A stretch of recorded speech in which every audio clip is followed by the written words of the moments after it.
Today is the second day, and we will, after learning student learning outcomes and how to write them and how to evaluate the quality of them after various critiques and discussions, today we are going to learn more about assessment. We're actually going to learn about assessment from Dr. Cecilia Lopez. Dr. Lopez is the Chief Academic Officer for the City Colleges of Chicago. And following Dr. Lopez, we will then hear how to design and write topical outlines, and that will be from our colleague, Dr. Delahaye. So I'm going to ask Dr. Lopez to take the podium and the microphone, and we welcome you. Thank you. Well, folks, I need to make a small correction. I'm not the Chief Academic Officer for the City Colleges of Chicago. My boss is, and that's Dr. Kojo Corte. He's the Provost and the Chief Academic Officer. And a matter of fact, that's his title, Provost and Chief Academic Officer. But thank you for that. I could use the bump in salary. I'm one of the Associate Vice Chancellors, and I have been asked by the board to specifically deal with accreditation and assessment, which are two areas that I know fairly well, mainly because I was hired by the Higher Learning Commission, which is the regional accrediting body that accredits 1,000 institutions plus in the 19 states from West Virginia to Wyoming and Arizona. And I was with them for 13 years, so I learned a lot about accreditation and assessment in 13 years, and I've been lucky enough to be able to share that with the folks here at the City Colleges of Chicago. Yesterday, as Dr. Flippin said, we talked about how to develop an SLO, a student learning outcome. Remember the fact that ARC-PA has made it very clear that they use the word objective and learning outcome, learning objective and learning outcome to mean the same thing. So across the City Colleges of Chicago, we have used student learning outcomes and objectives to mean something totally different. So again, I want to repeat, when you're developing your syllabi, that you get rid of course objectives and focus on student learning outcomes and how we've developed them. Because the definition that I gave you of student learning outcomes that's been consistent across the entire United States is also consistent with the language that ARC-PA uses in the document that we read yesterday of its standards. While I was discussing student learning outcomes yesterday, the comment that I made was that I have not seen from the PA program student learning outcomes for the entire first year curriculum. And as I understand, there's some 14, 17 courses that make up that curriculum, is that correct? Well, how many courses make up the second year curriculum?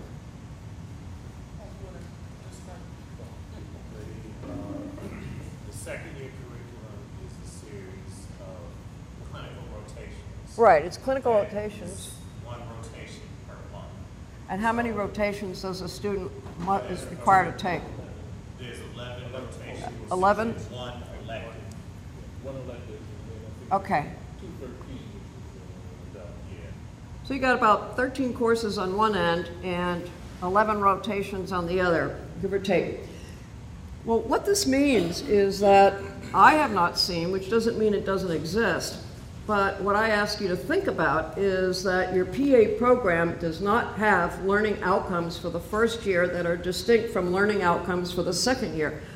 As a result of getting through the first year, the didactic section, what should the students be able to know and do? Now, you've used a version of an exam to do that, and remember that ARC-PA said you can't use that to stop the students from going forward, that it should be an exam that is used, and I forgot the name of the exam, was it Praxis? PACRAT, that's right, thank you, PACRAT. That the PACRAT was used It cannot be used to disqualify a student from the program or keep the student from moving forward. But it can be used with a number of other indicators as to remediation that is needed for individual students. But the bottom line, even with the PACRAT, what you still don't know is what student learning outcomes indicate to you that at the end of the semester, in the aggregate, what should students be able to know and do? And therefore, use those data in order to determine what it is we should change in the curriculum for the first year. That's the purpose of assessment. When you're doing a PACRAT or when you're doing any of the other multiple measures that you're using, you're looking at one student at a time, which is appropriate, and by the way, which ARC-PA requires. But what you still don't know is in the aggregate, what are students not knowing? And that's the kind of discussion that needs to occur, and I think that ARC-PA was fairly clear about it. It needs to occur, but it needs to occur in order to determine what in the curriculum, where the gaps are in the curriculum, and therefore what needs to change. And I will explain the areas in which you can change. Ditto for the second year. If you have 11 rotations, you take all those rotations all at once.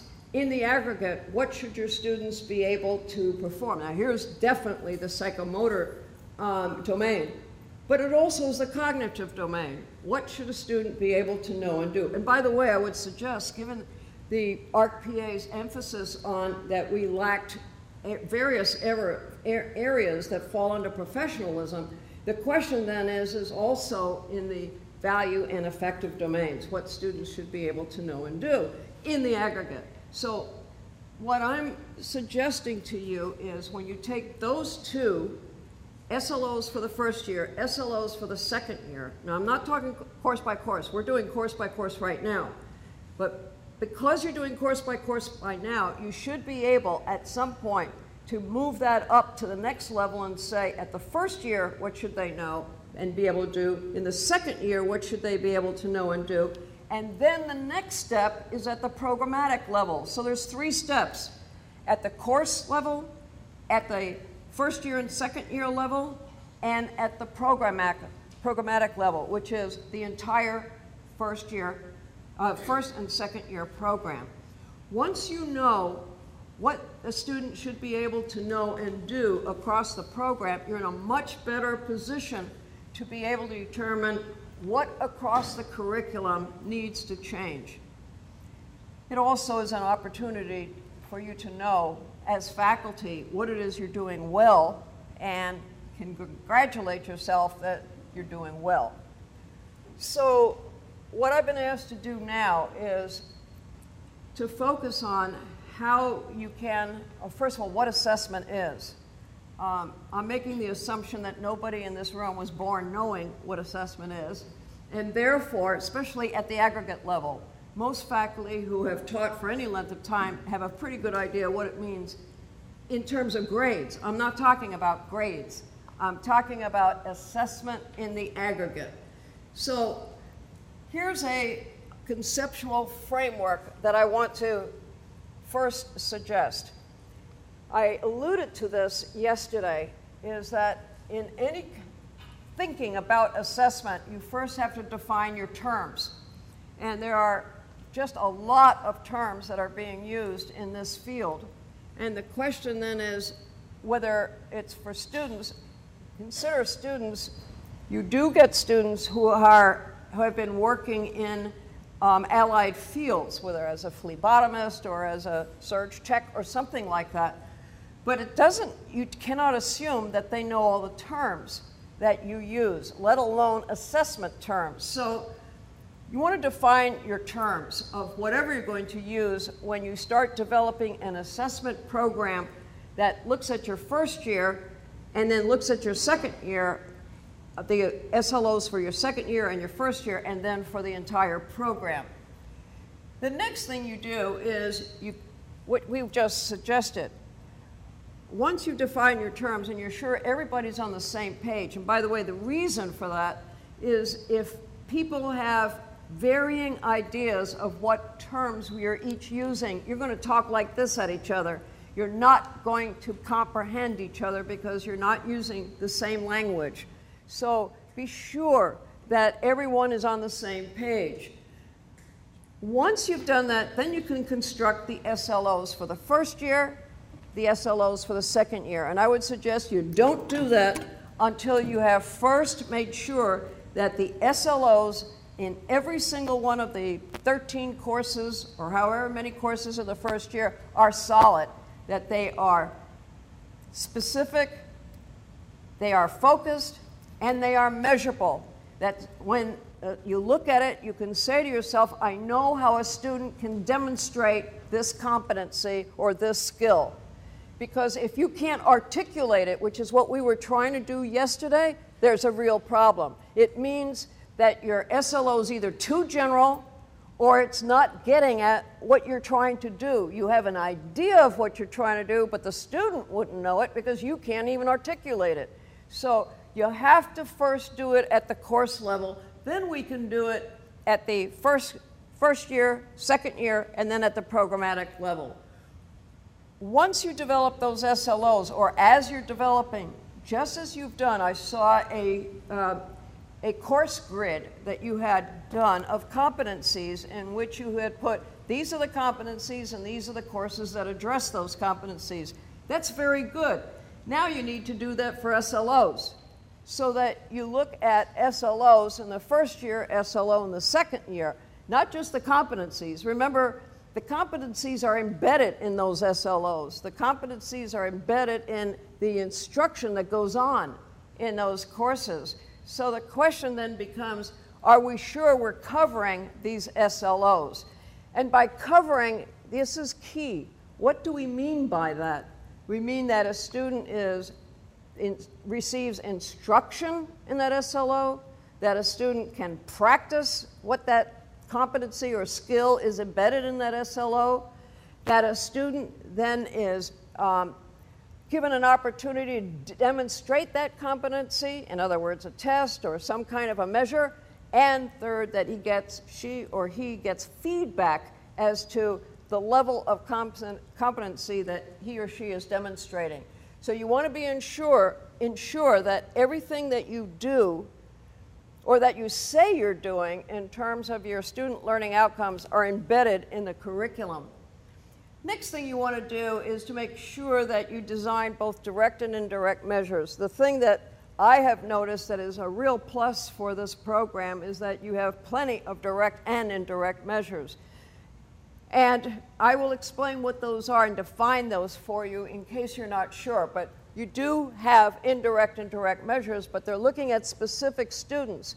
What you can do is extrapolate that information and look at students in the aggregate, whether the competencies, the skills, the attitudes, the values that you expect from your students are in fact seen across that cohort of students and not just one student at a time. Because when you're looking at one student, it's like looking at a leaf rather than looking at the tree. And the tree may be diseased, although that one leaf is darn beautifully green. So you need to look at the entire picture. The other things, you need to agree on how you're going to assess the students across a program. In this case, across the first year and across the second year. So you have to decide. Now, one of the things, since you assess student by student by student, because you have to, when you're assessing in the aggregate, you do not need the entire population. You could do 10, 15% of your population, and you would have the same results if you did 100% of your population. So if you look at 10% of your population in the aggregate, as long as it is a representative sample of that population, you can get the same results. So it's something to think about. When you have limited number of faculty, limited number of resources, you do not have to assess, when you're looking at in the aggregate, you do not have to assess the entire population. You can look at 10% of a representative sample of the population. There's a difference between a statistical sample and a representative sample. I would suggest most faculty care about a representative sample and couldn't care less about a statistical sample. So when you get help with that, be sure it's a representative sample, because that the faculty believe in rather than a statistically representative sample. The other thing to think about is pilot, pilot, pilot. Don't ever give a measure that you've developed that you haven't piloted first. There's two ways to pilot. Take 1 or 2, 3 students at random and say, would you take this for extra credit? Just want to see if it works before you give it to the population, let alone to a sample of the population. So you want to make sure that the student actually taking the measure that you've just developed, if they have questions on it, they're helping you figure out something doesn't work or they don't understand what you're trying to get at. The other thing I've always recommended is that faculty take the measure themselves. In other words, test yourself with that test. Take it, because then you will see whether the results are answered. You're going to get answers that you really care about or that you can use to determine what in the curriculum needs to change. Now, when I'm doing this for general education or for the larger college, and not just for disciplines, I call this a discipline-specific area. But for the larger, to get a representative sample, we're talking about assessment for a week, so that you get students who come only on Mondays and Wednesdays, students who come only Tuesday and Thursdays, students who only come Fridays or Saturdays. That would be a representative sample across the grid. In that case, this does not apply to you. But you need to make sure that somebody is accountable for collecting the data, interpreting the data, that those data, once interpreted, get changed into information that's usable for the entire faculty, for administration, for students. Assessment data needs to be available to 3 primary groups: students, faculty, and administration. But they don't need to be represented in the same way, because the information that faculty want is probably much more detailed than what the students need, or for that matter, administration. They need a summary, an overall view of what the data is representing and what you're doing about it. So, but one of the things you can do is determine whether your SLOs for the first year or your SLOs for the second year are in fact being met. Now, this goes beyond what ARC-PA says they want. This tells you whether your curriculum, not ARC-PA's curriculum, as they beat us up on over, that we were following some organizations' competencies, although everybody in the universe does that. Fine. We can use this to show we're looking at competencies and skills in our own curriculum, and here's the evidence for it. And the last part of the conceptual framework, and by the way, you can steal this. This is consistent with good practice at any level, whether you're looking at just general education or whether you're looking at a master's degree program, it doesn't matter. The other is distribute the assessment information. And I've said 3 primary groups got to have access to that information, because then you need, especially among the faculty, you need to decide, what does the data mean? What does this information tell us, and what can we change? And the areas of change are not just the curriculum. It can be in course content. It can be also in pedagogy, as well as in learning resources or student services. So at least 5 areas that can be informed by assessment data and assessment information. So let's look at what an assessment program is by defining it. The important thing here is that it needs to be structured, systematic, and ongoing. It cannot be episodic, that we develop an assessment program simply to deal with ARC-PA. This is something you need constantly for your own faculty, for you to determine year by year, program by program, what is it that we're doing that works and what is it we're doing that doesn't. It's not to beat up on faculty, and that's the beauty of getting data in the aggregate. You're not looking at a specific faculty member, no matter how small the faculty is. What you're looking at is, does the curriculum meet the needs of the students when they're demonstrating competencies in these SLOs? So it needs to be structured according to some kind of a plan, and it should be systematic so that you say at the end of the first semester of cohort, we're going to evaluate these folks this way. Same thing with the second year after the rotations. We're going to evaluate, or rather going to assess the SLOs in this way. This can also, as I pointed out, the process that whatever process you develop to assess student learning in the first year and the second year has to be used to improve what? Student learning.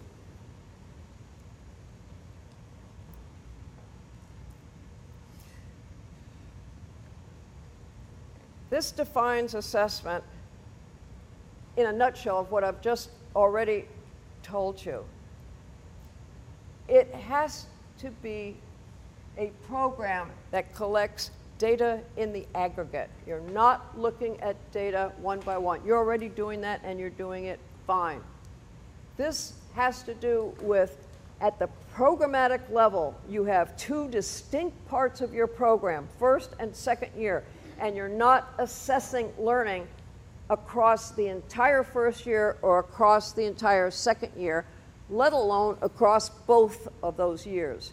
You're depending on one measure after a student is already gone to determine whether you have a curriculum that needs to be revised. You need to do it sooner because by that time you've already had 2 cohorts that have gone through. And that is problematic because if you wait that long, that's a lot of students that have been disenfranchised because there's an area. Now you already know, I think yesterday we received Dr. Flippins noticed that there are 6 areas that have been pointed out where there are serious problems. 5, 4? 4. Okay, thank you. It grew overnight. All right, there's 4 areas, whatever. You've got areas that at least you know. Now, what you can do, once you finish assessing student learning at the course level, is to determine what are we doing across the first year and determine what do we got to do to improve the first year curriculum so that by the time they get to the second year, that cohort goes to the second year, they have a fundamental understanding that we can demonstrate, that the students can demonstrate, we can demonstrate for ourselves that once they get into the rotations, they know cold, hematology, or whatever those 4 areas are. So, using data, using assessment information to improve course content, the curriculum, as well as instructional materials, instructional programs, and, of course, what you're trying to improve is student attainment, student performance, student achievement, and student development. And that would apply no matter what. I want to show you, because this is something that I have worked very hard to change. One of the things that has, when I first got to the city colleges and I realized the terms evaluation and assessment were used interchangeably, and I realized that had to change. For this reason, the word evaluation appears in the 1600 contract. In the 1600 contract, it is explicit when faculty will be evaluated, who will evaluate it, when they will be evaluated, how they will be evaluated, etc. You get the idea. Not a word about assessment of student learning. Therefore, we use the word assessment of student learning to focus on students and their learning and how we can improve that learning, because that has implications of what we teach in the curriculum. Evaluation is making a value judgment. And that value judgment is how effective, how the performance of people, is it satisfactory? What about policies, procedures, programs? If we're saying, look at the difference. We assess student learning in the PA program, but we evaluate the effectiveness of the PA program. What's the difference?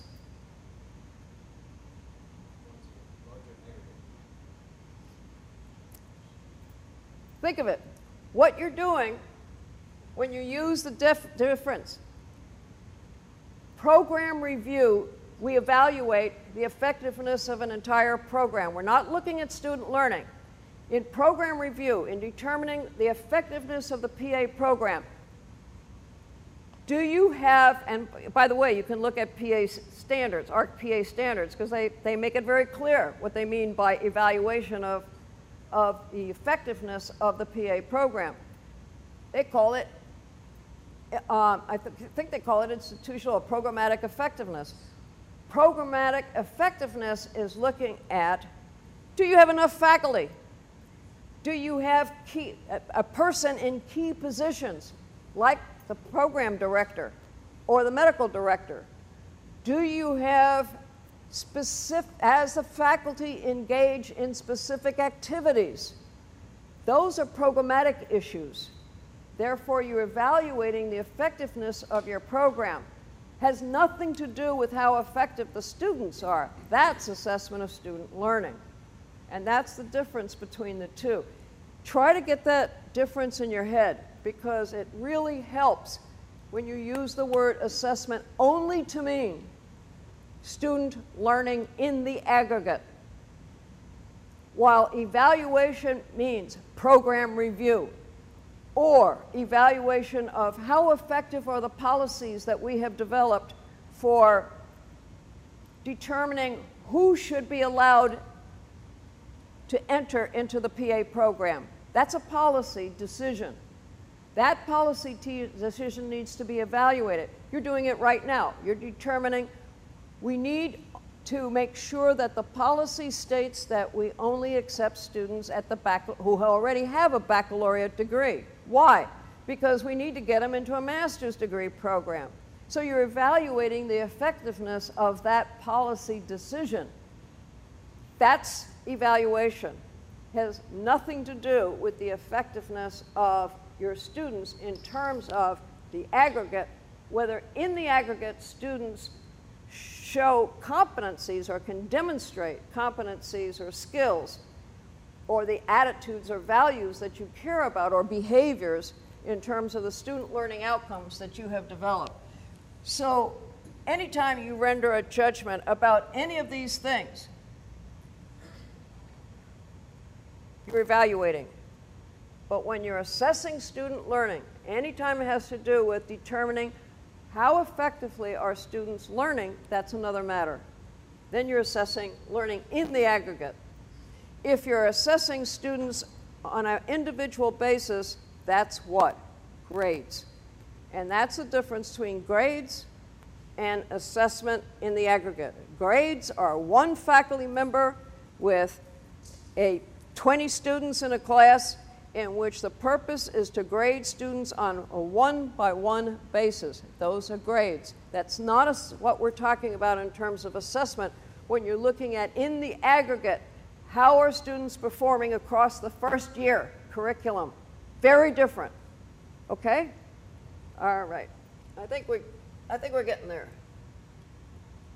That's why I said, and this is why I defined, and I'll leave this with you, there's the difference between grades and there's the difference between assessment. And they have very different purposes. You need grades because it's got to go on the transcript. But at least for now, there's a whole national movement to get rid of grades that may occur somewhere after I'm long gone from this earth. But it's a good attempt, because what they're after instead of grades is what goes forward is competencies. Ever heard that word? What they want is demonstrated competencies, and that's what goes forward to an employer or to a university, rather than what goes forward right now as grades, which, depending on the university or the college involved, could mean anything and nothing. So with the question with that, because I noticed it feeds right into assessment, how do you know how well a person has established competency without a grade? If you're looking at the individual person, that's the faculty have to decide that and what measures they use in the classroom. I'm saying if we move forward with that, I'm sorry? with that national movement to eradicate grading, how will you know how well a student has achieved a learning outcome in a differential? What we're working on right now, and by the way, Lumina Foundation is one of the major organizations that are headed in that direction, but not the only one. What they're looking for is how do you get across entire segments of employers, in this case it would be allied health, together with faculty to decide these are the competencies that a student must be able to demonstrate, no matter where they got their degree, and no matter how they got their degree, or even if they got their degree. The fact is, can this person demonstrate these competencies? That's hugely important in Europe and the rest of the world, because you can't depend at all on the college or the university that's handed that transcript. What you need is a way for the industry that's involved to determine, we want these competencies, and if we don't get these competencies from an individual, and the individual has to come with a portfolio that demonstrates these competencies, but it only will work if across the entire industry they agree these are the competencies, the skills that we expect. And they're trying to do that right now, and we've become involved. I don't know whether you realize it or not. We've become involved in a consortium of community colleges that are looking at what is called a DQP, the Degree Qualifications Profile, in which Lumina has, in cooperation with the American Association of Colleges and Universities, has developed a list of student learning outcomes that deal with the associate degree. It has nothing to do with what your discipline is, or your major, or your concentration. But it looks at SLOs at the associate degree level, master's degree level, and the bachelor's and master's. And what they're looking for is how these student learning outcomes are reinforced throughout all three of those degrees. They didn't touch the doctorate at all, but just those 3 degrees. Now, the whole purpose of doing that is to determine, can industry, employers, and universities agree if a student can demonstrate these competencies, skills in these SLOs, would you accept that rather than a grade or a GPA?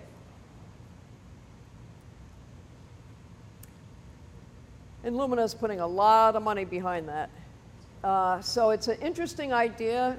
It's very highly controversial, obviously, with people who have a vested interest in grades. Huh? If you're measuring rod is just, I understand not Because I think if we're going to head in this direction, we need to be thinking about it for all our programs eventually. How do you critique or subfractionate how well a student has performed in terms of variation of depth of proficiency after establishing a competence? Because someone can be competent, but can be minimally competent, and someone can be very competent, and that's what grades allow us to do now. And you would find that, by the way, in any field. That part of that has not been done from Lumina. What they're first trying to do, although it will get to that, because you're absolutely right, that's the obvious next step. But before you can get to there, what what you first have to do is have employers and faculty agree, and that hasn't happened yet. And that's right now what's going forward from our consortium is and that's a consortium of 17 community colleges across the United States, and we're one of them, is can we decide that on just the AAS degree? Irrespective of what the concentration is in the AAS, to AAS and what, it doesn't matter, what should a student be able to know and do? That's at a level nobody has ever talked about in my lifetime. So it's really exciting for me because it's totally new and it might work, I just don't know. But that's where they're headed. And of course, they'll have to get at that answer, and nobody has it yet. But you're right. And I think what happens is through constant peer review, and I think that's what I think I've seen at hospitals, where every time a mistake is made, they get together and they talk one by one what that mistake was. How was that mistake made? How can you correct that mistake? If that's done often enough, you find out there's a person you need to get rid of. Or the insurance company does it for you because his or her insurance is gone. Now that's a slow process as far as I'm concerned, because there are too many patients who get stuck because of that individual who's incompetent or minimally incompetent. And I wish there was a better way, and perhaps this kind of a national movement might work. But if you can start it at our level, at the associate level, and work on up through the master's level, the next will be the doctoral level, and of course the professional degree level, which would be pretty neat. It hasn't happened yet. Anyway, folks, this is, I defined for you what the difference is between a direct and an indirect measure. You use both. I just wanted to show you. Did you have a question? You actually addressed it. Oh, okay, I'm sorry. I just thought I apologize. Oh, okay. Direct measures is of student performance, what they actually can do. And obviously the form it normally takes is on an exam, but that's not the only way. What you do in rotations is part of also what you're looking at in terms of directly, can a student do X?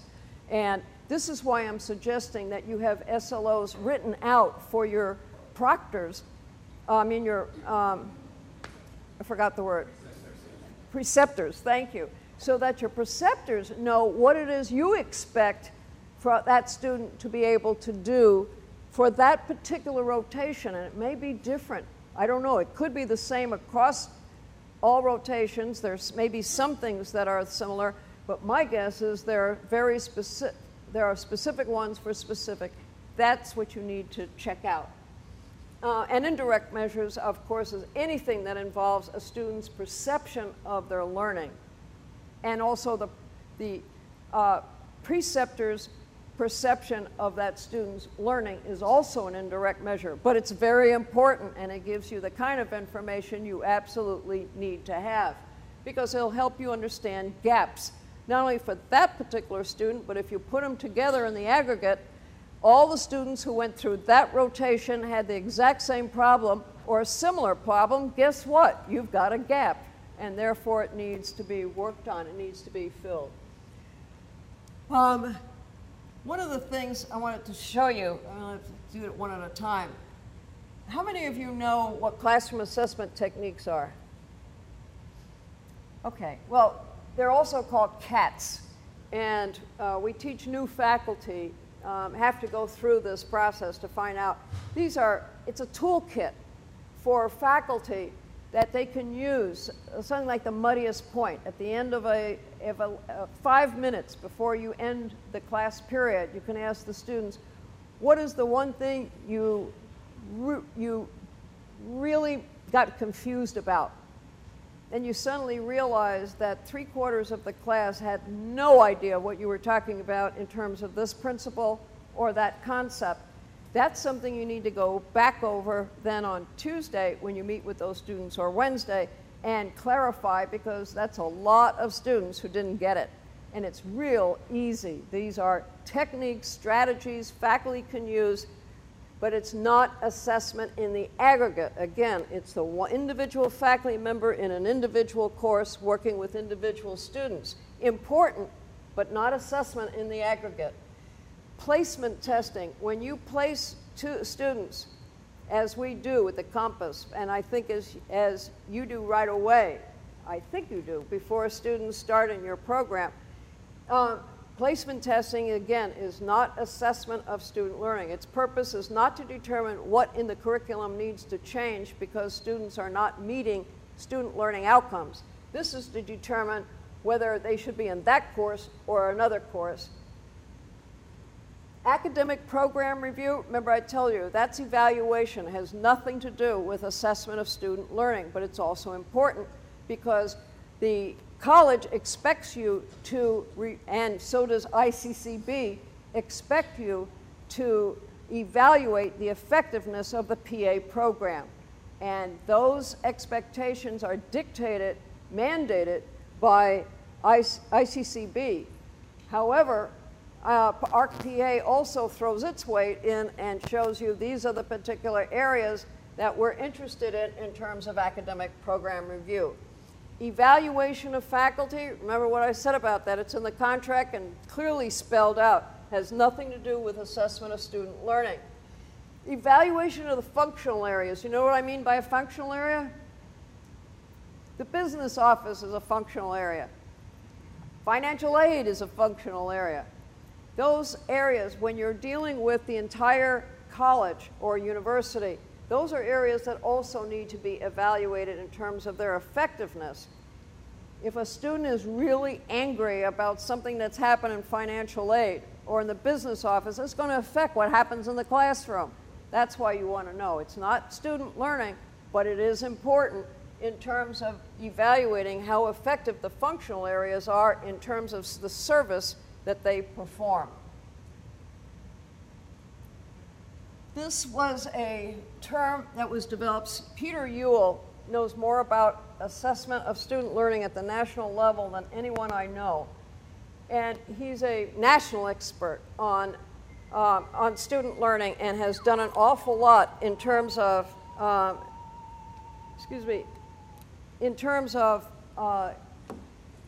helping at the state level, at the Department of Education level. He functions at that level, and what he does is provide data from his organization as well as information about what works and what doesn't work across states. So his idea of what do you do with evidence of student learning is simply you got to go beyond job placement, which is where it was for a very long period of time. You've got to look at actual student work. And that's what you've been doing. So that's not a problem. The issue for you all in the PA program, you haven't been doing it across the first year or the second year or the entire program. So if it's ongoing, as I said, it has to be structured, ongoing, and systematic. Well, one of the ways it's ongoing is you're planning and designing what it is you're going to be doing in terms of assessing student learning across the first year or the second year. You consider the methodology, remember the framework that I gave you. It's always wise to involve students. They have a wonderful perception. Is this a student? Great, I'm glad you're here because it's important. Students' perception and perspective is absolutely essential in what can go wrong or what should go right. You always create multiple measures. PA program is good at that. You've been doing that very well. You create feedback loops. Once you get that information should not sit in the students' files. It needs to be provided across the first year to your faculty so that they can look at the data and the information and determine what needs to change, where are the gaps, what has to happen in a number of areas, pedagogy or course content or the curriculum in order to assist student learning and close that gap. Another thing that's good practice is to communicate. And you need to know, provide that information to as many people as possible, but you also need to have people who are, and this is where administration comes in, they have got to provide the support for faculty who are involved in, or who is going to be involved. Somebody's got to be accountable for collecting, interpreting, and disseminating assessment data. And creating those feedback loops to students, to faculty, and to administration. Another good practice is, as I've said, use multiple measures, both, and I tell you about direct and indirect, pilot your measures, ascertain face validity. These are all of the things that you see here, and of course, notice involve your students always in everything that you do, and learn from your mistakes. Good practice, this is something that folks forget to do. While assessment is not the same thing as evaluation of academic program review, the fact is it should be linked with it, so that when ICCB next asks your program to provide a review of your effectiveness of your program, you should be linking what you have learned across your first year, second year, and the entire program, and link it to your academic program review for ICCB.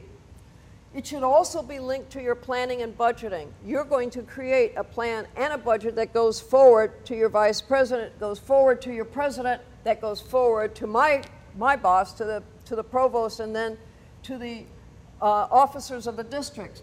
Well, you should be linking assessment and what you need in order to improve student learning, student development, and student achievement into your planning and budgeting documents. And something to remember is that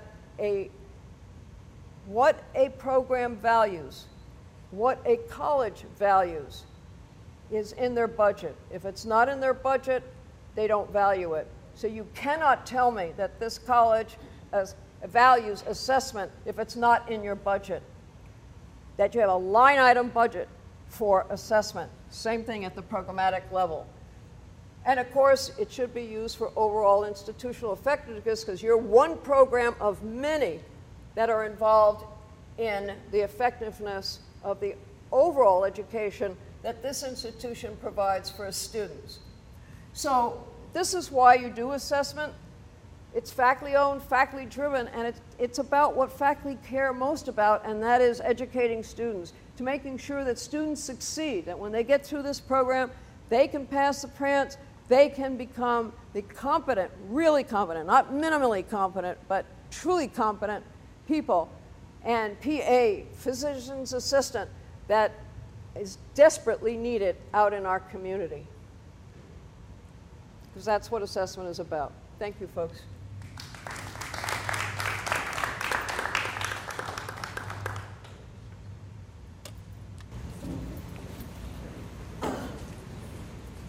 All right, if everyone can take their seats now. Our next speaker is Dr. Mario Delahaye. Dr. Delahaye is full-time faculty in the Physician Assistant Program. He also teaches the Pathophysiology 1 and 2, the didactic courses for the first-year students. Dr. Delahaye's presentation today will help us learn more and be informed on how to write not only an effective syllabus, he's also going to speak specifically about how to design topical outlines. Dr. Delahaye. Thank you. Good morning, everyone. Good morning. Hopefully you can hear me. Do I need a microphone? Can everybody hear me? Okay. It's not going to have feedback?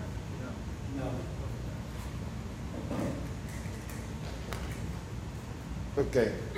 A few weeks ago, I was asked to prepare a presentation for this retreat and how to write an effective outline. The problem is, when you talk about outlines in academia, we're talking about syllabus. And depending on who you ask and what you look at, they may be the same thing or they may be totally different. If you ask a student what is an outline? Basically, an outline is a guide. That's what they're looking for. It's a summary of what is it that I'm going to learn in this course. If you ask an instructor, those are the syllabus that I gave you. Okay? So that's why the title is How to Write an Effective Syllabus. So let us start. What should be in your syllabus?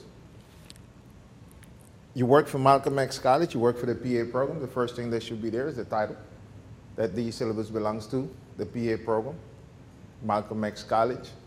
We include the mission statement, and then we start with the basics. What is this course? Okay? What is the number of this course? In my case, it's PA, Pathophysiology 113, but it has a different name for the institution, and that would be 129 etc. It's important for you to know that number because that's how the college recognizes that course in PeopleSoft. Next, the section number. Every course has a section number. If you don't know your section number, you have a problem. In this case, it'd be 113. And then in some cases, you have letters behind it. If you have several sections of one particular course, depending on the time that you're showing it, the City Colleges has a grid in which it will tell you if it's a AB, a QS, a FJ, and basically all that is telling you is what time these classes are presented and what days of the week. Okay? What is the current semester? Where are you going to meet this class? First day of class, and sometimes during the first day of week, you got student enrollment in the entire building asking you, where's my class going to meet? It says here it's going to meet in 113. No, 113 is the class that you're taking, and it meets in 3312. So that's important for you to put the location, okay? What days of the week are you going to meet, and at what time? Students walk into your classroom, and you're looking at them, and they're looking at you, and they say, what are you doing here? And you say, excuse me, I'm teaching. And you? I have class today, but you're not my teacher. Can I see your schedule? Oh, your class meets on Monday, Wednesday, and today happened to be Tuesday. Oh, I'm sorry. They're excited. They want to take classes every day. URL, okay. If you have your syllabus online, in this case, we have a mandate to have our syllabus on Blackboard, so that information should be there. So you can tell them that they can go ahead and get the syllabus online. If you have your personal website, you can also send your students to your personal website where they can find that information that is necessary. So up to now, basically what I told you is what class you're taking, where you're taking it. I haven't said anything about your instructor, right? Next, let's talk about your teacher. Who's teaching the class? In this case, the instructor's name. If I have a question, where can I find you? That means, where is your office? What is your office phone number? When I first started teaching, I made a big mistake. I have regretted it ever since. I gave them my cell phone. I gave them my cell phone and my office number and says, if y'all ever need me, I am at your disposition anytime. That was a mistake because they literally took it as anytime, to the point that my wife asked me, excuse me, do you work 24/7? Do you have some time for me, or do I have to schedule an appointment? Because we will be at dinner and the phone will ring. And this is the funny thing. The questions that they had were simple. And it comes back to the fact that if the student have an emergency, you know, they think the world is burning. It's not really an emergency to me, okay? Dr. Delahaye, I was taking my test on Blackboard and it just shut off. What do you mean? It shut off. Can you go reset me, please? Your test is due in about 60 seconds. Yeah, but I was trying to finish it and it just shut off. So you go on Blackboard and you find out that they started 10 minutes ago. You know, so again, don't make that mistake. Give them your office number. You will find messages that they call you on the weekend, but you wasn't there, so you didn't answer the phone. That's why you got the message. Okay? What are your office hours? That's another big mistake. I'm always available to you, so you can come see me anytime, because students are first. The problem is you have to tell them from what time to what time, because they expect to walk in the building on Sunday and find you there. So, you know, you said it, I'm always available. So make sure that you state what are your office hours very clearly to your students, and understand this, you have other things to do besides just talking to students. So if you know that you have a report or you have grading to do, you let them know, because they will interrupt you. They want their grades right away. Can you grade this right now? Are you going to give us our grades in the next 5 minutes? Right. That's what my students do. Okay? Again, what is your email address? If it's not an emergency and it's something that can wait, they can email you. You can always answer those. I had my email forward to my phone. Thank God it broke, so it doesn't work like that anymore. Because again, the phone wouldn't ring, but the emails would come in on the weekends. And you end up answering those emails. Again, the URL for your personal website. And that's what you put about you. Next, we go to what students will learn. Okay? So you use this perspective to tell the student more or less what is it that the course is going to cover. And you notice I say more or less. Because if you really put everything that the course will cover, you will have, what, a 50-page syllabus? Mine is like, what, 70? Yeah. Okay. So, purpose and objectives of the course. Course prerequisite. What is it that they should already know? We all know as good instructors that they don't remember anything from the previous semester, because their answer is always, they didn't teach me that. I didn't learn that. And then you start asking them questions and they're like, oh, right, that's what you meant. Oh, I misunderstood you. Yes, yes, yes, yes. That's why we have prerequisites, okay? So again, how they will be able to use the material that they learn and how the course fit with the other courses that are in the curriculum. Again, we go back to the same thing, tying what we did in the previous classes to the class that they're taking, and letting them understand how this class that they're taking right now is going to tie into their overall program. So that is very important. Yes. So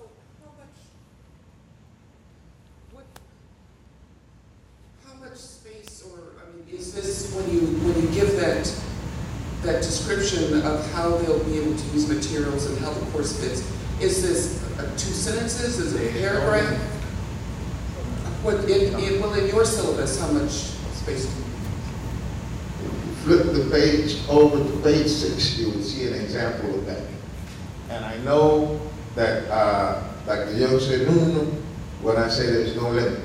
And there's a reason for that, okay?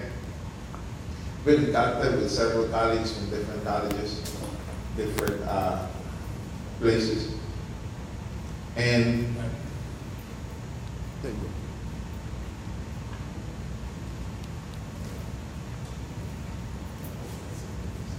And there is a debate about what should be put in that section. I have individuals that basically lift up everything that the textbook said, verbatim, and slap it in there.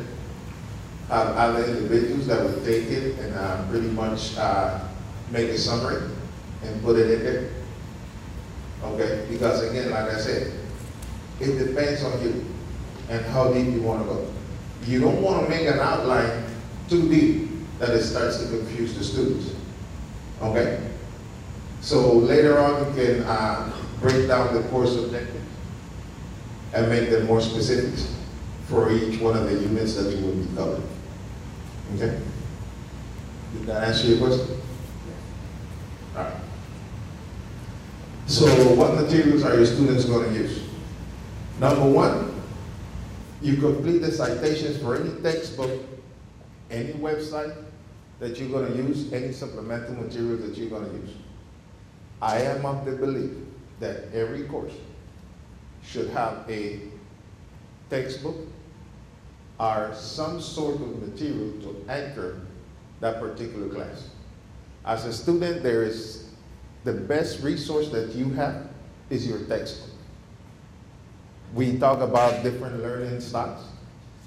And because there are different learning styles, students have the ability to use their textbook in the best way that is suited to them. And what we do is we supplement those. So you're going to explain the appropriateness of using earlier copies of the textbook. Yesterday, Dr. Lopez mentioned that. Make sure that you put the ISBN number. I go a step further where I put the picture of the textbook that I'm using. That's a good idea. And the reason is because I had an issue before when I used to teach at a sister college. I asked for a specific textbook, and the bookstore sold them the previous edition. Well, why are you selling them the previous edition? Well, you didn't specify, and we had the book, so we had to get rid of it. So no. I put a picture there so the student know exactly what is it that his book is going to look like, so he don't have a problem. Now, you're always going to have those students that are going to come and they're going to tell you, you know what, my brother, my sister, my cousin, my uncle, somebody took this class before. And I have a textbook with the same name. Yours say 12th edition, mine say 8th. Is there a difference? Can I use the book? It's named the same thing, okay? And you should explain to them that the problem that they're going to find out is that every 5 years they revise these textbooks. They add and remove certain things depending on the things that have been found out. So they will have problems. I had a student, she was upset because she couldn't find the information. Once you quote what page you're studying, it doesn't match your textbook. Well, it wasn't the page that was in my book. I explained to you the difference in editions, okay? Sometimes they can use it because the changes are very minimal, but it's up to you as an instructor to review those textbooks and to know what are the differences. I think this one's a little better. Oh. We had an equipment malfunction. Next thing. You can have a course pack where you can make a deal with the book manufacturer where you may put a group of textbooks together, or you can have copies. Mind you, if it's your material, or if you have permission to do these things, okay?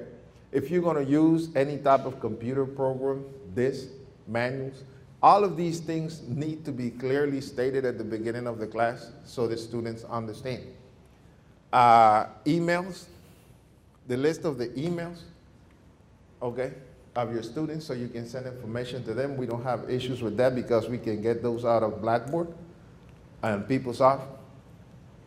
If, like me, you value the library, you will go and research in the library if your textbooks are there and what are the textbooks that they have to support you. We had a session with my class in the library. Dr. Jamie attended that session, in which we talked to the librarians and explained to the librarians what is it that we do and what is it that we would like to have there. So one of the resources that we have at City Colleges of Chicago is the fact that we have a lot of databases, and in the medical field we need to do research. Okay, we need to read articles, we need to do different things. So I took my class there every year. We set up a session, I've always done that, where the librarians do a presentation on how to access all these resources. And it's very important because the students learn how to access these resources and use them effectively.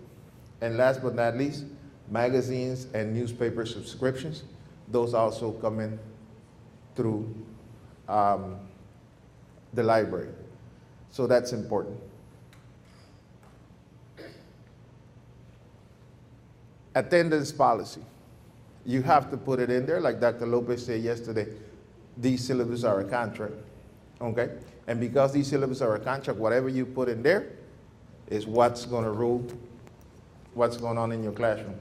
Although City Colleges of Chicago is a non-attendance taking institution, if you cited in your policies that attendance is important and that if you miss 3 days, you're out, that's the rule. Because you stated it in your contract, and everybody would apply by it, okay? Your policies about missing exam, makeup exam, okay? Meeting deadlines, you give assignments. If the assignment is late, how many points you gonna deduct if you are gonna deduct anything? Those of us that use Blackboard, we know that we can put it in there and tell the system to deduct points for every minute, 20 minutes, 10 minutes, 1 hour, 1 day of late assignment. How are the students going to demonstrate to you what they learn clearly and concise? Okay? There's some mistakes in there. Number one, the expectations that you have about class participation. I've told my class many times, we have a student present, that class participation is very important. If I don't know your voice by midterm, you're in trouble. And I'm an equal opportunity harasser. You can sit in the back, I'm going to ask you questions no matter where you sit. So. And that's an important piece, so that if you, as Dr. Delaney identified, the students know upfront what their expected participation looks like, so that they are not blindsided, and that should be clearly articulated in your syllabus. So you want student participation in the course as demonstrated by interaction, verbal interaction in the classroom, class presentations. That has to be in your syllabus.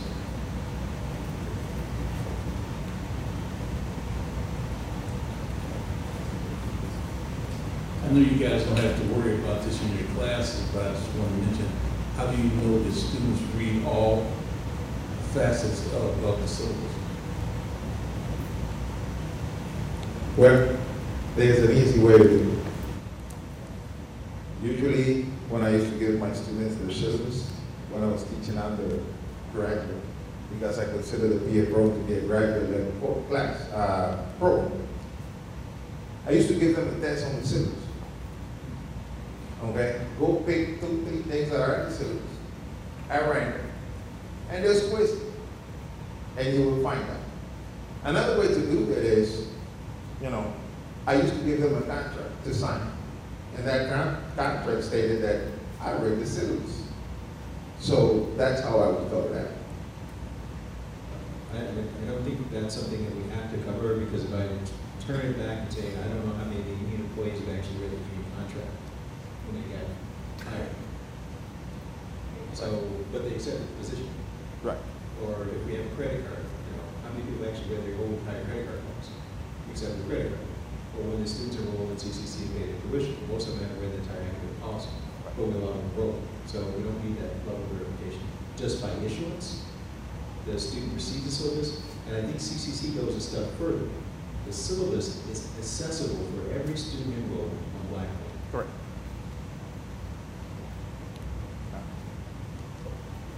I'll be right back. One piece for the online portion, something that we had created in the Center for Distance Learning that I've been asking Malcolm X faculty to do is to add the syllabus sign-off to the Blackboard course, so that when students actually read the syllabus, you have them within the first 2 weeks of the course execute this survey, which is called syllabus sign-off, and that's a helpful tool as well. Yes, ma'am. Our big It seems like an extra step, but it's really helped us because any kind of sign-off is going to get this additional documentation saying that you received the account, hold accountable for what's there. The reason I'm going to say that is because we also have the experience with when we were handing out policy manuals, student policy manuals, the PAs said they never received the information. They went to the file, pulled the sheet, student signature, and that was the end of the story. So it's just another safeguard. Actually, like that, I'll sign it. And so how do you address the lack of participation? Because I think that there may be certain components of subjectivity where a student might say he thinks he's participating, but he may not be filled up with expectation. I'll let my student answer that one for you. Okay. Yeah. What do I do? If I ask you a question and you don't answer it because your answer is I don't know, what do I do next? Try to draw the answer out of us. Speak up. Try to draw the answer out of us. If the student responds with, I don't know, they'll try to get that information from us. Or what we do know to try to connect the dots. Most of the time,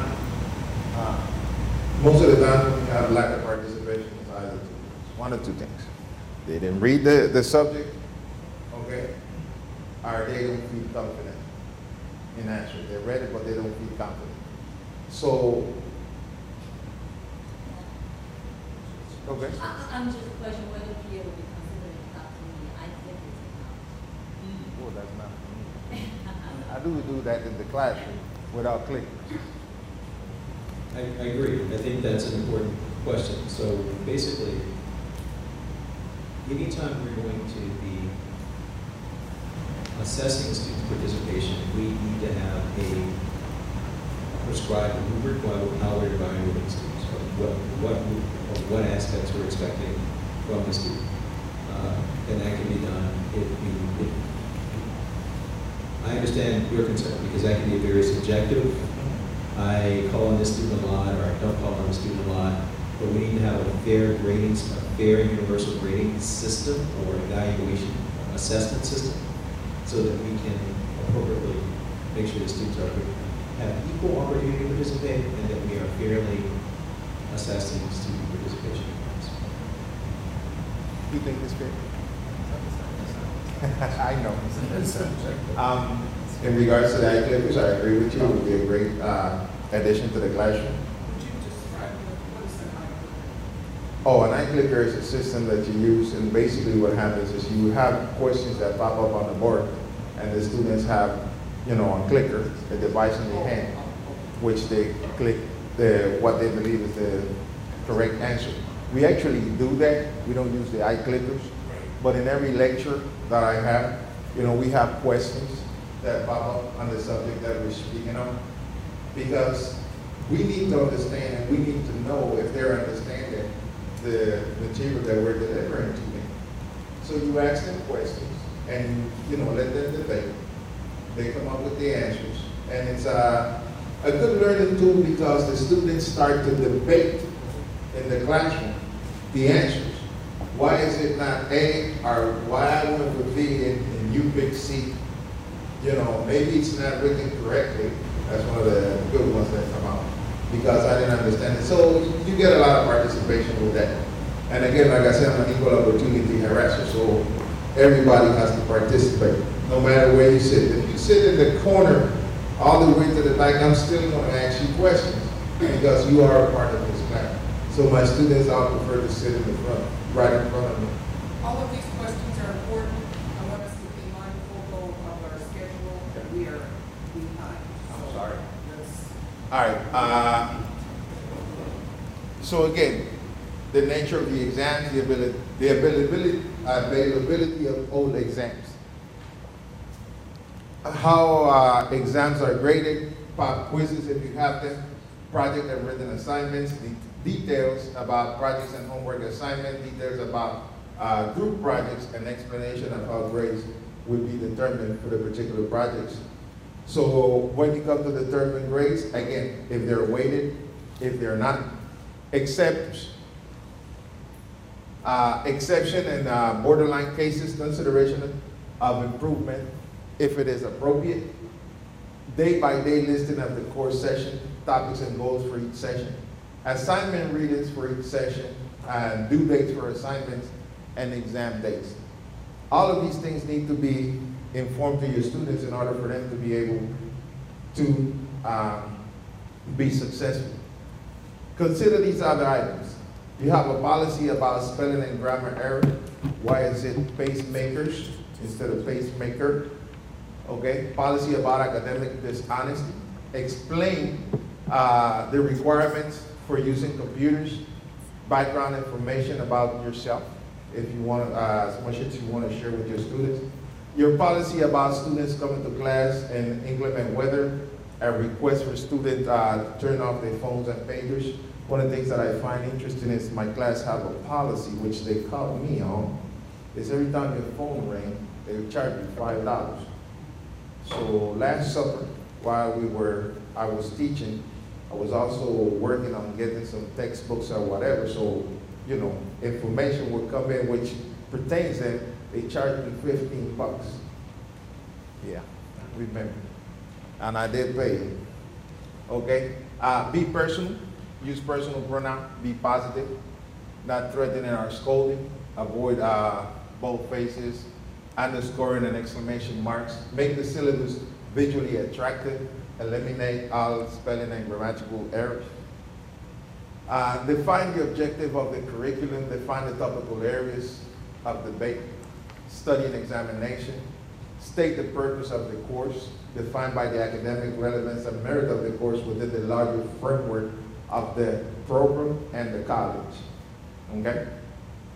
Mario, Yes. people know why you don't use boldface?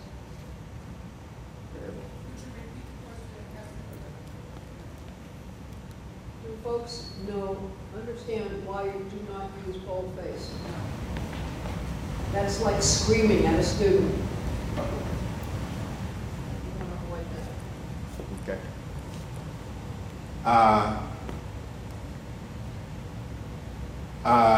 Things that you should bold that are important because you want it to pop up. And it's okay to use it. Test dates. Right. Test dates. Dates. That's Okay. Deadlines that are required. Key dates.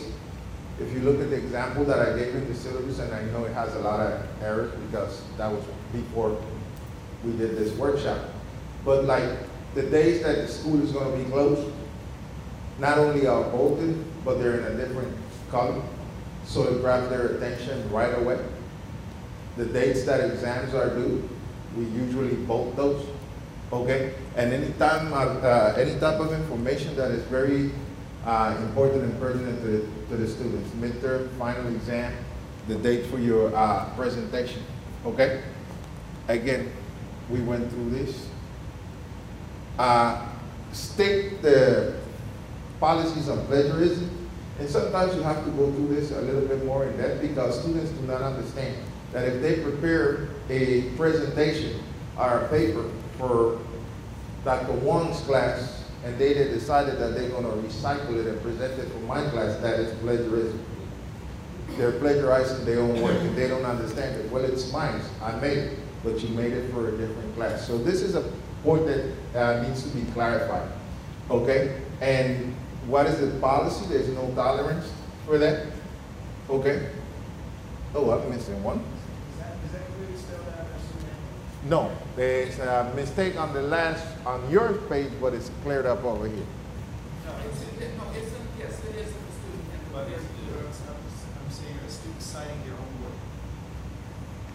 Oh, no, it is not in the policy. That's why I stated that. I would push back on that one because in Hallmark of academia, most people cite their own work. Yeah, the problem is they have to put the citation. Hey. Okay. In your copies, in the last slide. Yeah. In your copies in the last slide, there's bolded note at the end and rate about your syllabus. And basically it states that these syllabus are subject to change, but they will provide you a great outline of what we're going to be doing. And the reason for that is this. We have strange weathers in Chicago, and we got other issues in Chicago, and life happens. Yeah, you take it out. It's not in there. Is it this one? Yeah, that's the wrong one. That's why it's got the mistake there. It's not there. Don't worry about it. Oh, okay. And you have to take these things in consideration. So we're teaching the students we're not teaching the class. What does that mean? If we were supposed to cover chapter 10 in 2 days and we didn't happen to cover it in 2 days, but we figure, or we decide that it's necessary to use that extra day, no student can come and tell you, well, you said we was going to do 2 days and we should have been here. Some subjects are easier for students to understand than other subjects, so you have to give yourself a little flexibility. You will cover the entire curriculum, but remember, you're teaching the students. At the end of the day, I want to make sure that my students learn everything that they need to learn in the appropriate manner, okay, and have a high level of competence.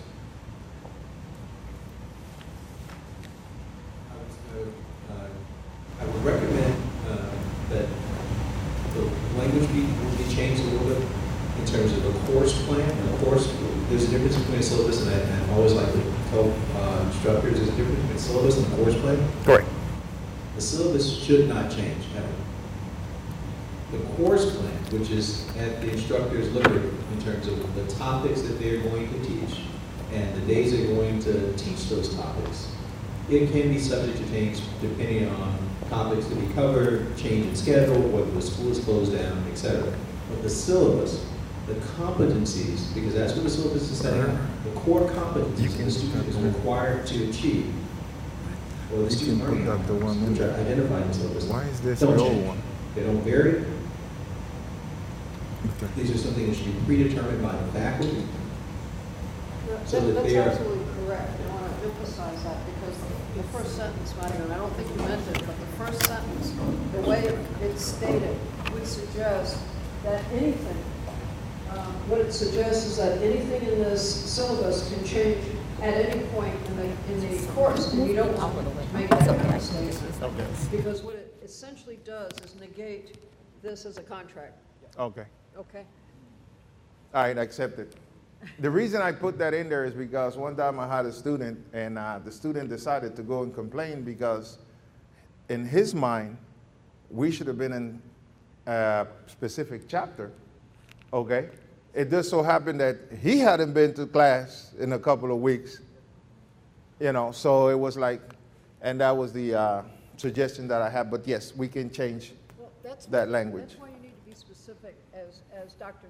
Young was stating, as to, Okay, you need to be specific, as Dr. Young has said, and you might want to take a lead from what he's suggesting, but he's absolutely correct. You can put what it is that's likely to change. Okay. In other words, we may be a little ahead, or we may be a little behind, Okay, but these topics will be covered. That's the idea, gotcha. okay? Any other questions? I want to thank everybody for the participation. Good job. Appreciate it. All right, our next presentation will be given by Dr. Wang. Dr. Wang is in the Department of Biology and on Really? Well, she lectures in biology and she is with our department, the PA department. And Dr. Wang is Yes, is an instructor within the PA program. So I will give you You think it's going to Dr. work? also known as Chris Wang. Let's see. Hold on, just give me a second. Oh, there are two mics here. Okay, I'm going to stand just mostly here because I had to switch the screen back and forth. I want to show you the actual Blackboard presentation, the one I built in that. That's okay, that's much better, I hope. So when I started this new job here, and I immediately realized I got even though I don't have a teaching assistant, but I have a great software that is work almost like a teaching assistant. And I immediately embraced this technology because it's just so wonderful that it's such a, that it really part of the teaching is try to organize, right? You try to organize information. You want to, be able to grade students' performance. You want to be able to disseminate the information quickly. And really, the Blackboard makes all these tasks so easy. And it streamlines everything. And I'm going to show you We got actually 2 experts here. We got 2 Blackboard technology support staff and the experts on campus. They are sitting right here. But I think I'm going to give the talk almost as a testimony, okay? Who has used this only over, what, 6-7 months, and it's showing you it's really not that hard, because if I could learn that in such a short period of time, although I do come, you know, with a pretty strong technical background, but I think it's wonderful. It's not just for instructional purpose. I think even for, you know, clinical staff, it's really wonderful. You could turn this instrument into such an effective communication tool, exchange your file with students, and I'm going to show, hopefully, just a couple important points and show that what I have done, and that could be easily adopted into many, many applications. So why do we need to use Blackboard? Well, number one is policy. You have to post a syllabi per CCC policy. And I list a couple of things. This is what I'm going to touch upon. It's really easy to disseminate information. You could easily send out you could do email, but you are going to see this is much easier because you have a centrally located server, and the student don't have to, you know, dig it out from their email. They don't have to figure it out. They could quickly just go to this place.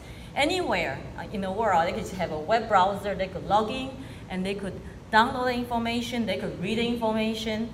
And it's not just reading material, homework, assignment link. You could post the web page link. You could keep track of students' progress. As for me, this is the second most important function in Blackboard, because it's not just allow me as an instructor to see the students, you know, especially if they are taking online testing quizzes. You could see their scores right away. Students could see that right away themselves. So as soon as they take one, they know, okay, how I perform, and if, especially if I allow them to repeat the test, they could go back in and try to get a better score and, you know, improve themselves. And it's also very easy for students to keep track of their progress. It's really empowering. I think it's empowering students, giving the tool so they could take charge of their own progress. Otherwise the grades only, you know, sitting in a book, and the student would come to you to figure it out. This, with the Blackboard, the student could check their grades anytime, and so it's such a wonderful tool. And communicate with students. Well, you think we have an email. Well, email is great, but I will show you that Blackboard is so wonderful. You could see, you know, everything is, you could see the assignment, whether the particular student has missed this assignment, and you could just click it, and it will automatically send out email. And you could sort, you could see where the student misses certain things in Blackboard, because everything is organized in columns, you know, in a spreadsheet format. So you can see, okay, the student missed this one, click it, and then instantaneously it will send out that notification to students.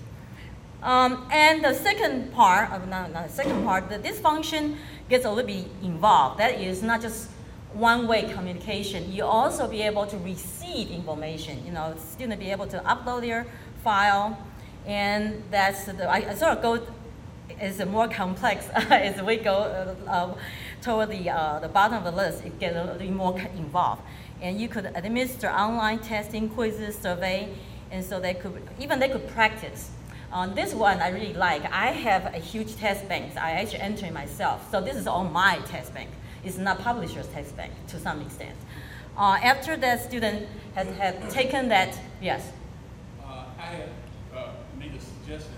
Thanks to Dr. Young, we got approval to use a product that's called Respondus, which is a product that helps create exams and use test banks from various publishers, but it's really a nice way to create exams in Blackboard. So we are going to become real upbeat on this and publicize this so that everybody can take advantage of this product. It's a very good product for creating exams.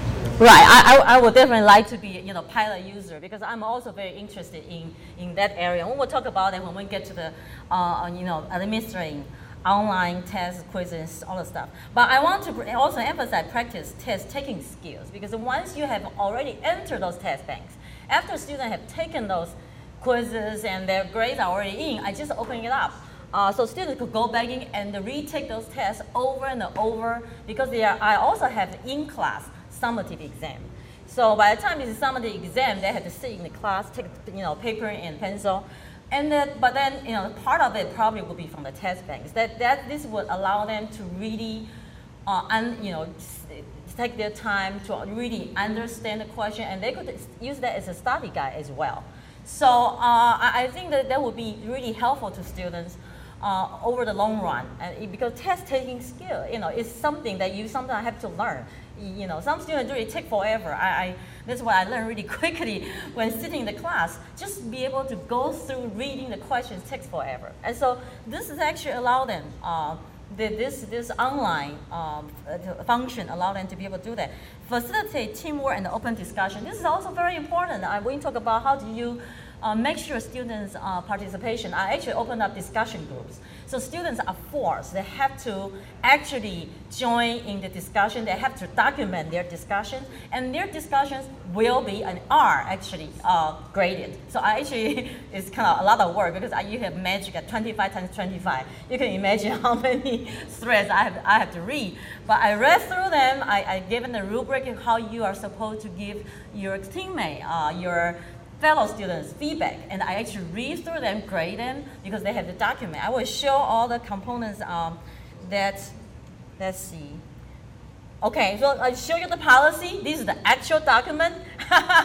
It's on the piece of paper, black and white. It is published in 2010, 11, whatever. This is the CCC policy, all the syllabus. All the syllabi have to be posted, and it actually tells you where to put it. It has to be, let's get out of I have to switch back and forth, I'm sorry. So it has to be in the, exactly at this particular place, although sometimes my syllabus get a little bit complicated. So I actually, this one is easy, okay? This is the old one, let me see. Let me get to the PA. Right, this is the PA nutrition, and I have 2 copies because I usually have a schedule, which is a standalone document.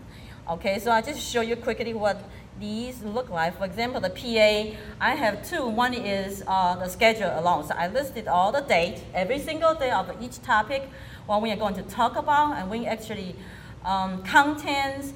I have the even important thing is when the assignment due. So they have all the assignment. What day it was supposed to be due. This is spring 12, earlier this year. So everything is listed. This is just a schedule itself, but the actual syllabus actually is, just what like Dr. Diala had just mentioned. So I'm not going to go through it. Can we go back to your other document? This one. This is a schedule one. Mm-hmm. This is pretty much what I was talking about. So a student looking at this would know exactly, now these dates are subject to change depending on what happens in class. If we have a snowstorm, rainstorm, whatever, something happens in the building, a student knows exactly what they're supposed to cover at what time and where the assessment points are going to be built in terms of exam. The exam dates can appear in the syllabus as well, but in the course plan, this is a course plan. So it tells, and this is at the instructor's discretion, how they design this, what topics they're going to cover. I mean, it's beautiful. Well, I have a more complex one. Now the students complete loss. But this is actually a pretty simple one. But it's important to have the date of the project. I think it's important because it allows me to really be able to structure it. So I have a realistic expectation, because if I don't put them down, sometimes I could be giving out too many projects, and this way actually allow me to say, okay, you know what, Dr. Huang, this is way too much, we probably should trim back up. That's important.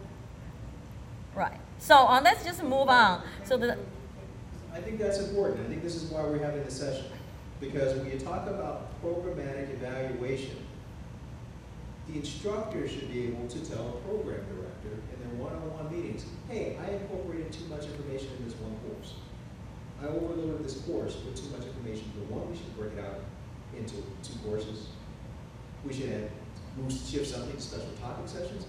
Then you have an ongoing, systematic, programmatic evaluation. So when you sit down, when a faculty member sits down with a program director or a department head, they can talk about how they deliver the course content, what problems they had in that course content delivery, and they have some tangible evidence to back it up. These are the topics I had covered, this is the course plan I laid out. However, in working with X group of students, I found that this was too much information. That demonstrates at the instructor level that you're actually monitoring your ability to effectively communicate with the students and what the students' needs are. And it also supplies a program director, department head, or dean with information on our student population so that we know where we need to start, if we need to add additional coursework, if we need to revise the course content. That's important. So I don't want to belittle this. I think this is excellent. I think you're using it in the correct way. Because if you find that you have too many topics within a lecture, you can then course correct or course modify the next time you instruct. This is ongoing professional development, professional improvement. It shows programmatic improvement over time. I segment it out. And that can be done in collaboration with the other faculty members. I didn't have enough time to cover this. This needs to be picked up someplace else. Okay, so I want to move on because I don't want to take up too much time. So I think the most important one certainly is to post a syllabi, and it's really easy to do. I'm not going to go to the mechanics. I think if you want to learn how to do this, we definitely could sit down, and we have a lot of support here. That a lot of people, they are all experts, and I sort of played with this over couple months. So it's really easy just to post it. And I forgot also announcement. Announcement is another beautiful function here. You could just create announcement. As soon as you finish typing, there's an option allow you to send an email out right away. You don't need to, I could just, I think this one is not active anymore, so I cannot really do it. But there is a function send a copy of announcement immediately, and it will automatically send to all the students who is on your roster. You don't even need to click, find out the address book or anything. It's all there, and you could specify when. You could even set it out 3 months ahead of time. You could say when it start, when it to end. It could be run on autopilot. This program if you run a couple times. So the announcement is a very nice and beautiful function, and I would say it's probably too easy. I had this reputation of sending 3 announcements out in a day, So I had sometimes to hold myself out and say, well, maybe I should wait and I'll have everything all in one, all together. And that's the temptation because it's so easy, right? You just fire it off. So that's I'm going to cancel that one out. So you could do announcement. You could do you could post. Not only syllabus, but course resources. I think here I have PowerPoint presentation. This is the Adam Viewer, which is nice CCC resource. I will have the site license, and you open this up, the students have access to the anatomy in the whole Adam or library, right? I don't know how much the CCC pays for it. It's a wonderful resource. So we need to utilize it, and I just have the link here. I don't think we're doing it. Really? We are not? Well, the link is still there. Explain what it is. It's a what do you call Adam? It's a wonderful library, a virtual library that is really for anatomy. It is almost like an online, detailed human anatomy. Atlas, but it actually does more than that. You also have disease and system group, everything as a review. So these are proprietary, information. It's not something you could get on the web, any public web easily. You actually have to pay for the license. So I think CCC actually pays for that. Well, it paid in the past, and I don't know whether they are doing it or not.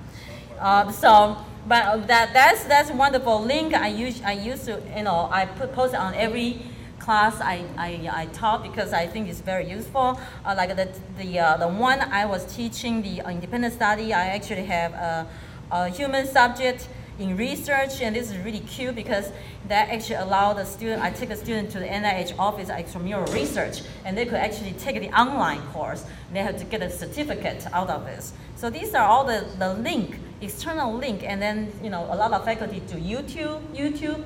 If you find a very useful YouTube clip, you could just post it here, just copy and paste the link, right? And then it's just here, show up. So students have I call a central repository. Just they go to one place and all the information is there. They don't need to go any other place. They could live here forever, really.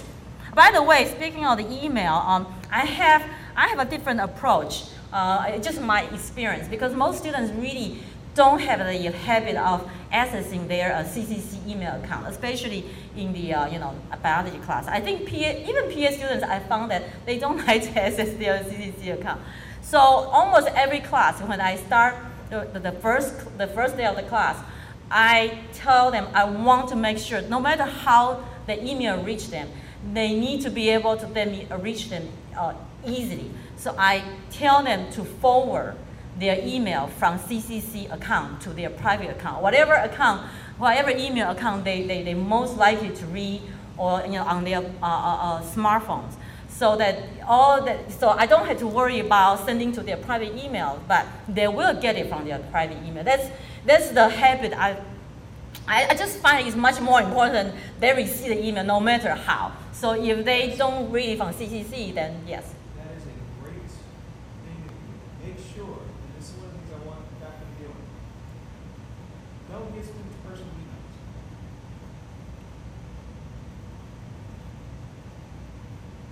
I like streamlining the process. We issue students a CCC email account for a reason. It's for them to use. It becomes official communication between the college and the students. I agree. Have them forward it. That's an extra step that you take. I applaud that extra step. But I tell students I communicate with them through their CCC email. Oh no, I always communicate with the CCC email, because the Blackboard only communicate through CCC email. Blackboard doesn't talk anybody out, outside the CCC system. That's fine. So I'm always sending it out through CCC, and then when they send it back, it's also when they cut, But then the key is that I want to make sure there is a way of getting to them, and that is far more important, because especially when I'm teaching, 101, and that's most students coming into this college, they really have very little experience, and I could be sending 10 emails a day, and they will not read a single one. So, it's no use. But anyway, it depends on the, even for like Blackboard, I think PA students tend to be more savvy because they have gone through other colleges and they kind of have some idea, right? I think most of them have experience compared to some undergrads, they really complete lost. So I think we have to, different cognitive level as well. So, here I show where I posted all the PDF that we were doing we were reading research papers, and this is how I post them, the readings.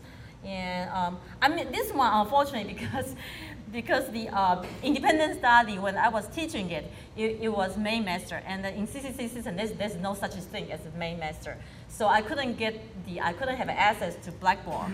I had to use the Blackboard module from the nutrition and to upload my independent study material, and that's why it got all mixed up. And by the time the independent study Blackboard module opened, I was almost finished.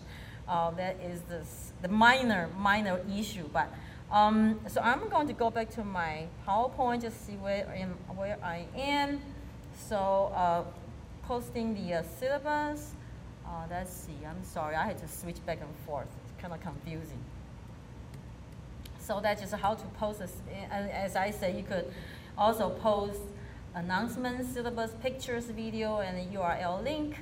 Now, this is very important. I think that for instructor, that is the most important, probably the second most important function, and that really facilitate and promote this understanding and also allow the student to monitoring their own progress. Not just then me to monitor student progress, but students really have a way of assessing, and they could even check. They say, okay, something's wrong. Why am I missing this homework? Well, is there any way I could make it up because I missed it? Everybody else, got a grade. I don't. So there must be some reason. So it's such a wonderful tool. Hold on. I need to switch back to this because this is confirmation, confidential information. So I'm going to use the one that is just starting out. There's no grade in it because I really cannot show you the grade center without showing. I don't want to show those grade. But because this one just started out, there's really no grade in it. So it's probably a little bit. Let me see. Okay, so that's what it looks like. Well, actually some great, but this is a homework assignment.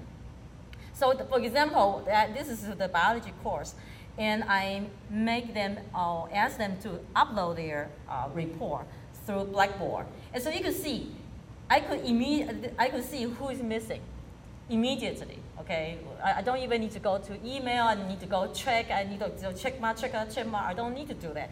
And that's the beauty of that. You could sort them. Let me see, if I could read this. Where is it? You could sort some way.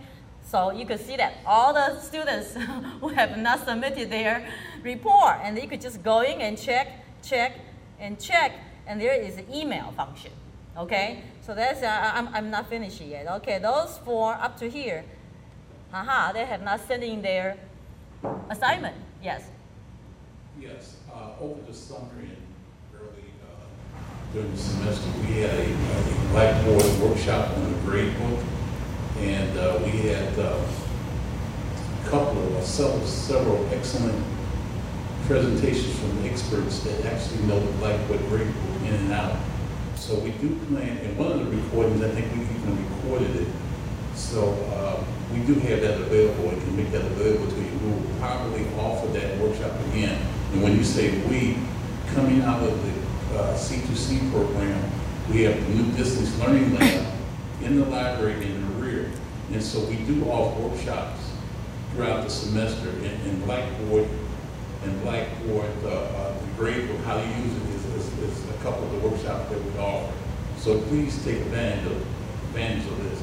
Matter of fact, we do have a standard navigational structure that we're going to at the college.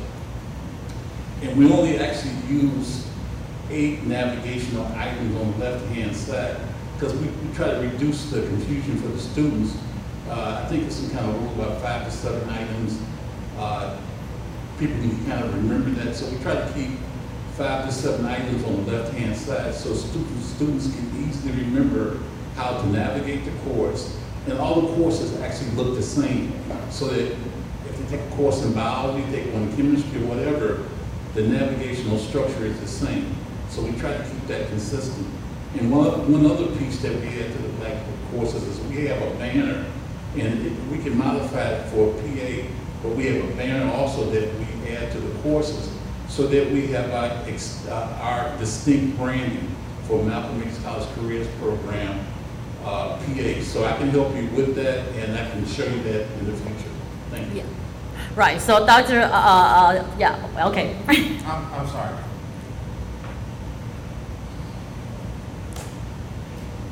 When it comes to Blackboard and breadcrumbs, those are the ones that we talked on the side.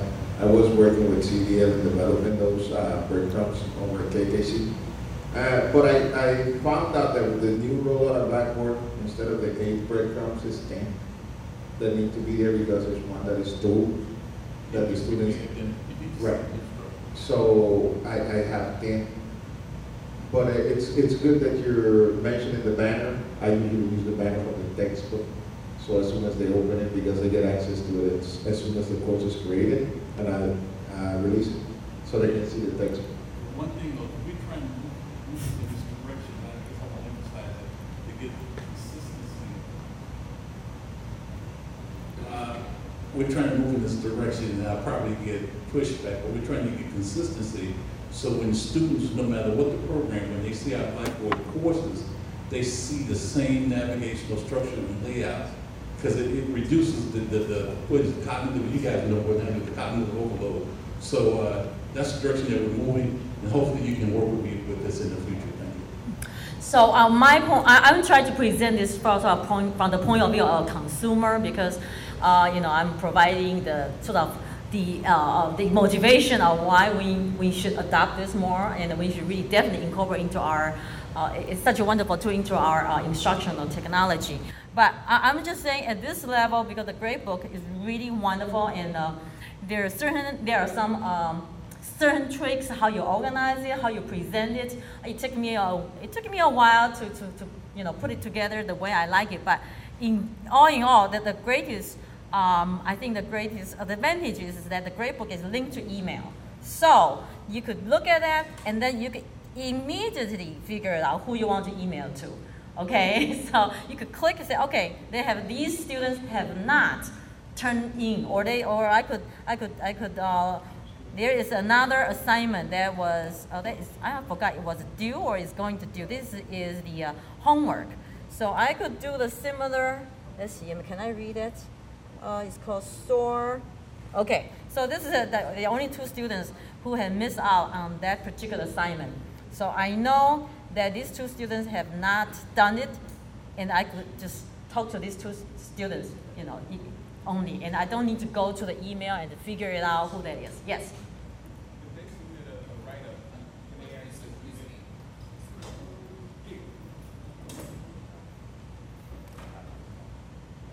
Can they actually submit a write-up? Yes. Where you can go in and Exactly. and outline and show the corrections on there? Yes, actually, if I could, if we don't have a chance to do it here, I could show you later, okay? And this is such a wonderful, because students are, they were sending the research report, and I get 5 pages of research report. I could show you some examples.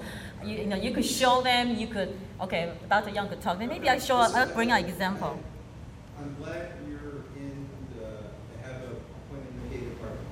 This is an area where we probably need to have exactly with that. So the clinical coordinator, the clinical preceptors need to have greater interaction with students. And this is one of the ways we can document that interaction with students and facilitate the clinical instructors to have that interaction by posting assignments, posting write-ups on Blackboard, being able to give the feedback, being able to document that feedback, and it facilitates your schedules so that when write-ups are due, submit it to Blackboard. I can grade, edit online, send it back, just turn it in. It shows the feedback, it creates that paper trail, which oftentimes what happens in the clinical portion of it becomes subjective. Oh, they didn't have time, I couldn't get feedback. You're eliminating that. If we can get the clinical instructors to get more buy-in and utilization of this technology for your write-ups, and then the write-ups can be forwarded. The final write-up can be forwarded to the program director or anybody else for archiving. And it'll help eradicate, it helps on your end because of time. Because now it takes it out of your hand. You can read it on the weekend, you can read it in downtime, you can read it in your favorite reading spots.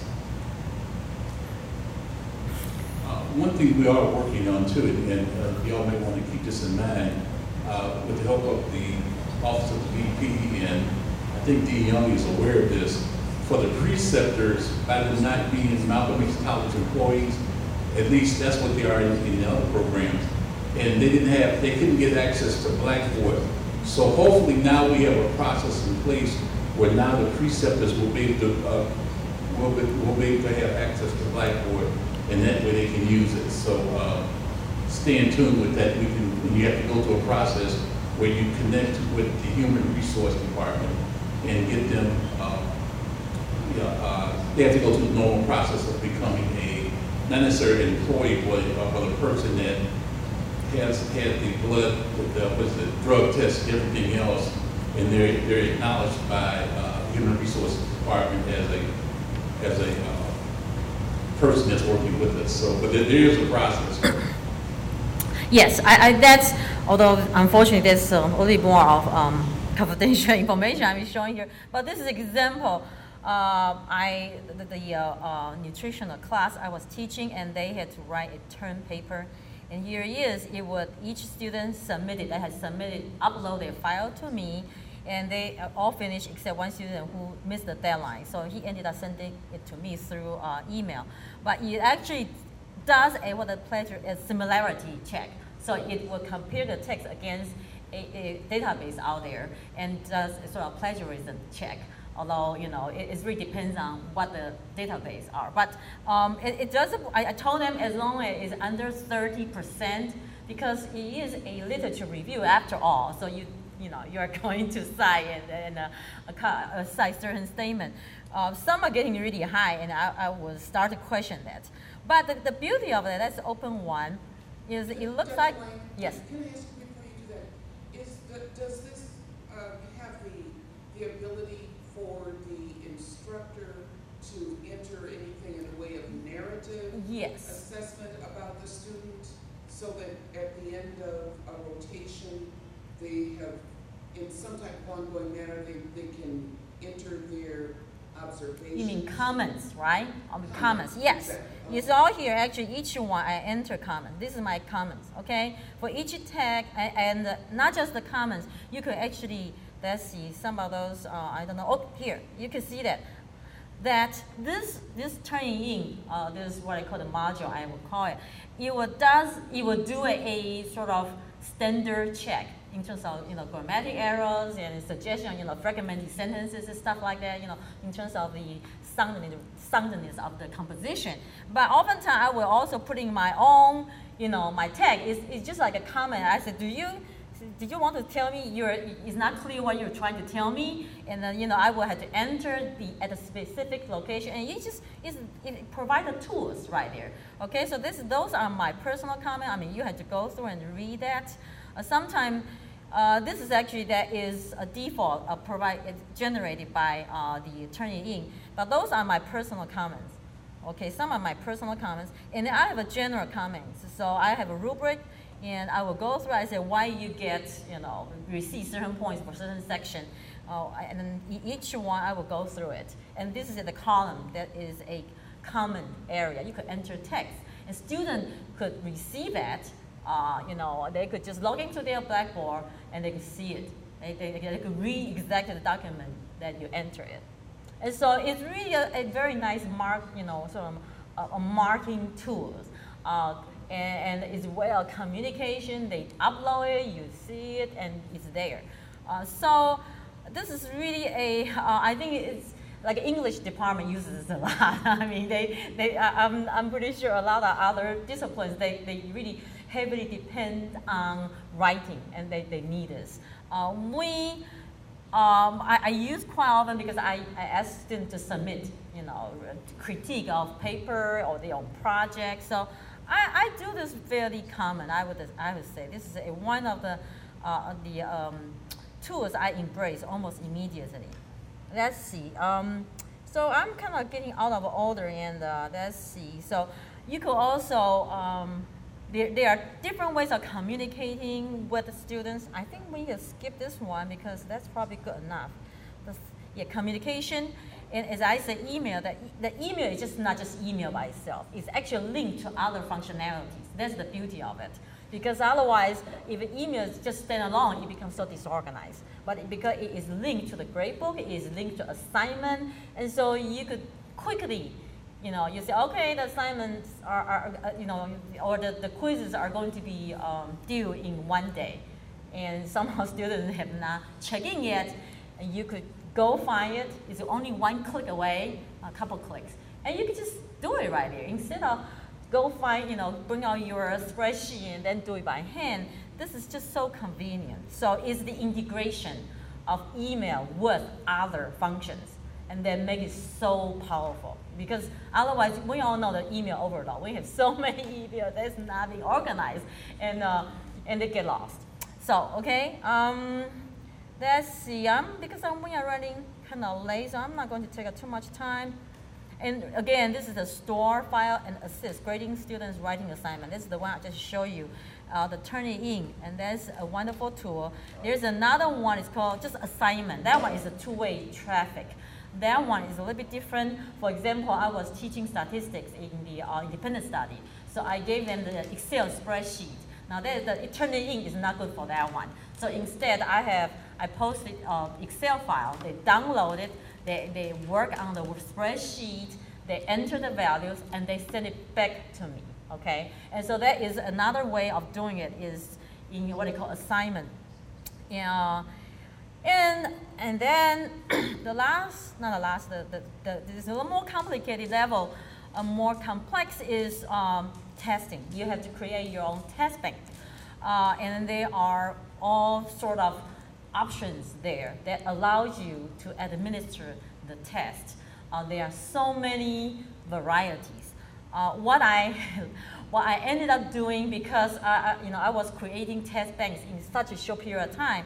So what I did actually, I figured out a way in that actually what I call batch file. And this, I don't know, even Dr.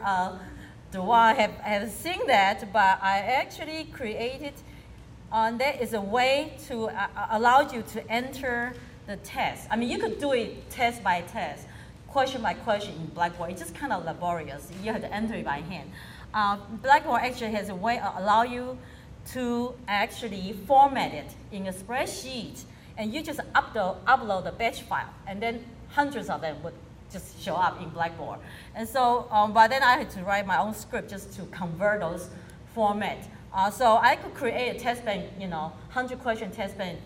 If I have the questions, is the difficult part, come out the questions. But once I have the text or the questions in hand, I could easily just create them really quick. Now, you could ask, well, how do you prevent students from cheating? That's another topic. There are various techniques used. Some, we could talk about it in detail later. But in terms of test bank, let's see. I'm just saying that it's quite useful to be able to do the batch processing. And if you need help, I could show you how to do that. Because if you enter sort of question by question in Blackboard, it takes a while. And there are a lot of functions, like you could be able to post a picture to go with your question. And that is a little bit more difficult, but it all could be done. So I think I am down to the last one. That is to facilitate teamwork or open discussions. And that is another function. Sometimes we don't use this often, but I have incorporated part of it into my curriculum, like groups. I could set up students as groups so they could work together, they could collaborate. They allow them to actually edit or produce a wiki, okay, a student wiki, basically. So they could work on a document together and they could edit each other. Well, they could use email as well. But the good thing about this is that allow me to grade their teamwork, because I want to see the evidence of teamwork. I wanted to document exactly what they do, how they plan out the whole project. And this one, because everything is graded, so they have to demonstrate it. Discussion, I think that's the last thing I'm going to show you, is quite useful. Let's see. So like the independent study, at the end, the student, each one has to present a project, and that potentially could be used as their master's capstone project. And so it's also very important that they not only present the project, but I think it's more important for their fellow students to provide them feedback, because this is at the stage of brainstorming. So it's far more important for other students to provide the feedback. So I set it out as discussions, and each student is listed as a main thread. And then under each student, they posted what they are going to talk about, their topic. So this is about, for example, Anthony, and he posts his project description, for example, and he posted that. And then I could go through that. So this is, he has a file to show what he's going to do. Other students have to read it. Oh, sorry, I go too far out. Let's go back in again. And let's see. So, right, let's go back to here. And then we could see that there's all the other students' feedback. I could see right away who has provided feedback, who has not. And I will go back, I will go in to read each feedback. Well, it is a lot of time, that's true. It takes a while for me. But luckily, they don't really write very long, but I want to see the content of their feedback. I want to see whether they actually put in the work in providing their fellow student any useful constructive feedback. And that project, I graded the feedback. I didn't really, the project itself, everybody kind of, as long as they did it on time, everybody got the full credit. But the feedback part is what I'm looking for, because they need to provide feedback to their fellow students, help other students to move along. So I actually went in to read every single discussion, but it's set up such a way that everything is documented. Okay, so I think I'm okay. So I'm just sort of advertising how wonderful it is, and if you want to know more, I'm more than happy to help you. And Alonso and yeah, they are all wonderful resources. I have a question for you. What's your opinion on Blackboard content developed by the publisher that can be used in Blackboard and uploaded in Blackboard, especially the test banks that they create hundreds of. Yeah, that's a tricky one, I have to say. I mean, is that copyrighted? I think what I did, I tried to change it a little bit, so it's not exactly the same. But the question is, how much, of similarity will be an issue? So are you saying that because the content is based on the book? Right, it is based on the book, right. Are you saying that take test banks for instance, right. They are not very useful because the questions aren't customized enough? No. Are you asking using the publisher's test bank? Yes. Okay. There are different things. Are you going to chime in? Okay. There are different things because a lot of time depends. The publisher, the one I used last semester, there was one publisher that you have to link to their site. Otherwise, you cannot access it. So you're not talking about those. I mean, there's two ways. There's a course cartridge that they give you. I have not had a course that actually give me that yet. Okay, and then there's downloadable packages. I have not had any course like that either. Okay. All the all the books I use so far, they either, let me finish. They either have an external link the student have to go to, and it's a disaster because not all the students, have access to that. Some they bought used book, they cannot access to those. Or majority of them provide the text format. There's majority publisher, I would say all of them, not majority, almost all of them, only provide me with the text form, in a document. And you actually have to enter yourself. No, that's not exactly true. So there are publishers that I got the one, we had this conversation before, I was having it right here. First of all, like I told Dr. Young, depending on the publisher that you use, they would have test bank Blackboard cartridges, which would pretty much bring all the content into your Blackboard shell. Well, I haven't had those the textbooks test yet. banks, I've had experience with them for quite a few years now, that's why I'm sharing this. And you have the ability to edit those questions. Right, that's why I did. One of the things that I always advocate is the fact that we have to stay in touch with what the licensing bodies are testing our students on. And I've found a lot of times with a lot of, I'm not teaching to the test. I have found a lot of times that a lot of instructors, make their own questions, but they don't update them. So you continue using the same test bank that you originally created. We need to be able to stay current. So if you use those test banks that come out with every new edition of the textbook, and not only the particular textbook that you're using, but other textbooks in the subject matter, you'll be able to edit the questions the way you want it, but still be able to present the questions in the way that the accredited bodies, licensing bodies will present them when they take their licensing exam. So that's my only pushback on that part. But yes, I agree. If you're going to stay current and continue to change them to make them relevant to today's issues, then that's fine. But usually that does not happen. I will say that we have a little bit of philosophical disagreement. I think the core competencies, if you are pulling for the core competencies, and one, I will go on record and say that anybody who's teaching to the test should be terminated because your patient is not the test. Correct. So I think we're charged with providing a broad base of education and conceptual framework that even if the goal is to develop critical thinkers. So if we have taught students how to critically think and giving them the conceptual framework, I don't care where the sciences are. They understand how to think about a case presentation that's presented to them, even if it's new. I think we are talking about different levels of knowledge. There are the very knowledge, you have to know something, and you are teaching at different levels. I mean, the test bank is only one of them, making sure. And actually, I find test bank or that is useful because it allows me not to spend that much time in class to cover those knowledge they should be able to read on their own. Okay, and that actually relieves me from the test, the task. In the classroom, instead, I could spend more time teaching critical thinking. In classroom, I actually allow me to more time have group activities, have other activities. So I don't have to go through that, okay, telling you this or this, this.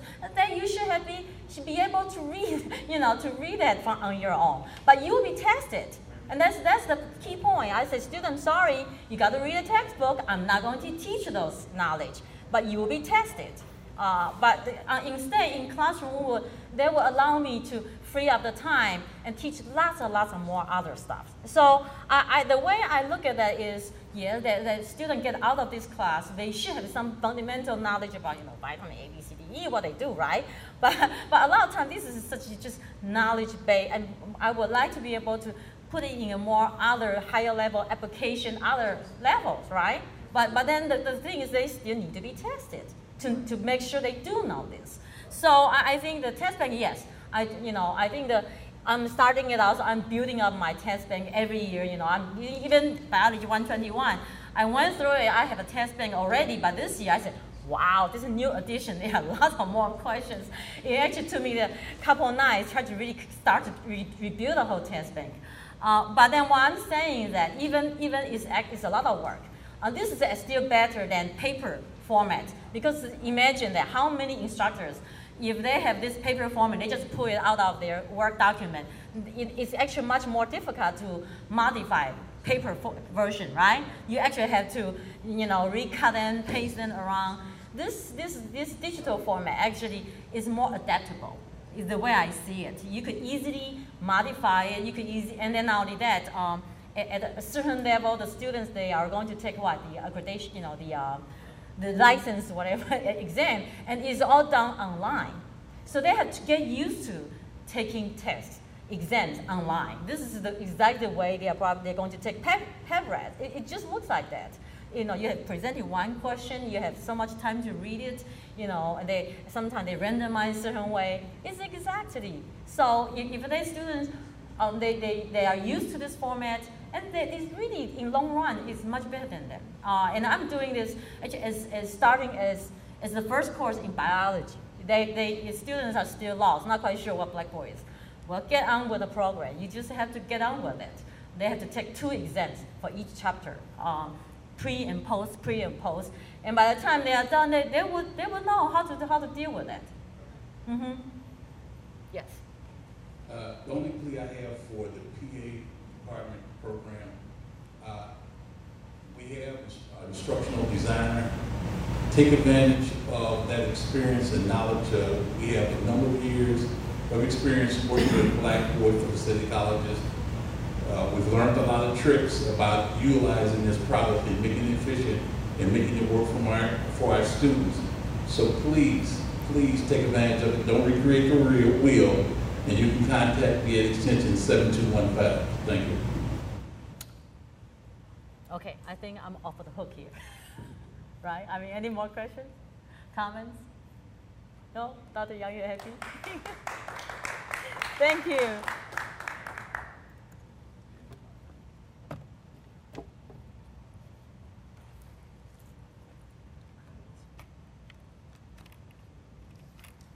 Thank you, Dr. Wang. At this point, we are about to take a break. However, I would like to acknowledge that we do have our Vice President here, Dr. Darylyn Todd, and I'd like Dr. Todd, if she would, to at least come and address us for a minute or two and give us her some words of encouragement, wisdom, and or whatever she would like to. And after Dr. Todd's comments, we will then take a break for 10 minutes, and then we will reconvene to resume designing the syllabi. Okay. Dr. Todd. Oh, thanks. I don't really have, I talked to you all so much, I don't feel like I have any words of wisdom left. I just think this whole activity is just much needed. It's a long time coming, but just the quality of the presentations you had this morning is excellent. It's giving everybody some ideas in terms of how we can serve our students better. So, for me, as the leader of the academic world, that's all I can ask. We're never going to do everything perfectly, but the thing we will do is if we learn from our errors and we correct what we do, That's all any leader can ask. So, I applaud that. I applaud you having our student available to provide his advisement to what we're trying to do. But just keep moving forward. Dr. Warren, I appreciate your enthusiasm about Blackboard. We've been working, when we brought Dr. Dewan here, he was from CDL, and we knew some of the advantages of putting information online. We've got Alonzo here who's been working over the years to train our faculty and staff on Blackboard, but I think we now have like the last push that we need to really get folks focused on what we need. We're going to be working, Alonzo and Jamie have been working very actively to try to get our preceptors both under Susan Santa Canaria, because the EMT was kind of the first person that came out and said, we have preceptors, we need them to be able to access Blackboard. So the initiative is on the way, so I hope within the next couple of weeks, because Alonzo's going to follow up for us to find out what's the exact documentation we need in order so they can have access to Blackboard, and then the reports and everything will be in a centralized place. So that's all the words of wisdom I have. Just keep moving forward, doing the things you're doing. Thank you, Dr. Flippin, for coming in and really putting her foot. Everybody,